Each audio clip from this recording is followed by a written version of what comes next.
کراچی کے ساحلی علاقے سیویو پر پاکستان پیپلز پارٹی کی جانب سے مارکہ حق کی کامیابی پر شاندار جشن کا انعقاد کیا گیا۔ جشن میں کارکنان، شہریوں اور پارٹی رہنماؤں کی بڑی تعداد نے شرکت کی، جہاں پاک افواج کو بھرپور خراج تحسین پیش کیا گیا۔ شرکاء نے قومی پرچم اٹھا کر پاک فوج کے حق میں نعرے لگائے، جبکہ ملی نغموں اور آتش بازی کے ذریعے اپنی خوشی کا اظہار بھی کیا۔ آج ہماری کامیابی کا دن ہے تو پوری دنیا میں جشن منایا جا رہا ہے۔ آپ نے دیکھا ہوگا کہ ہندوستان کو کچھ گھنٹوں میں پاکستان نے عبرتناک شکست دی۔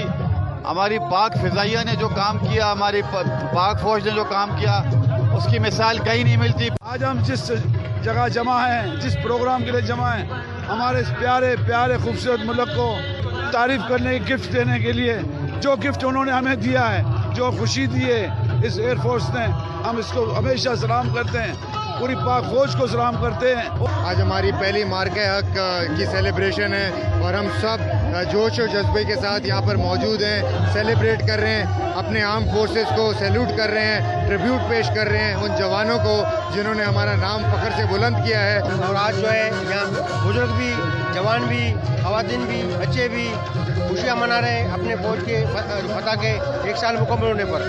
میں انشاءاللہ یہ اس موقع پہ انڈیا کو یہ پیغام دینا چاہوں گا، بلکہ جو بھی ممالک، جو بھی اسلام دشمن، پاکستان دشمن، جتنے بھی ممالک ہیں، ان سب کو یہ پیغام دوں گا کہ پاکستان زندہ باد تھا، پاکستان زندہ باد ہے اور پاکستان زندہ باد رہے گا۔ اس موقع پر مقررین کا کہنا تھا کہ قوم اپنی بہادر افواج کے ساتھ متحد ہو کر کھڑی ہے اور ملک کی سلامتی کے لیے ہر قربانی دینے کو تیار ہے۔ کیمرہ مین زبیر میمن کے ساتھ حیات بلوچ، وش نیوز، کراچی۔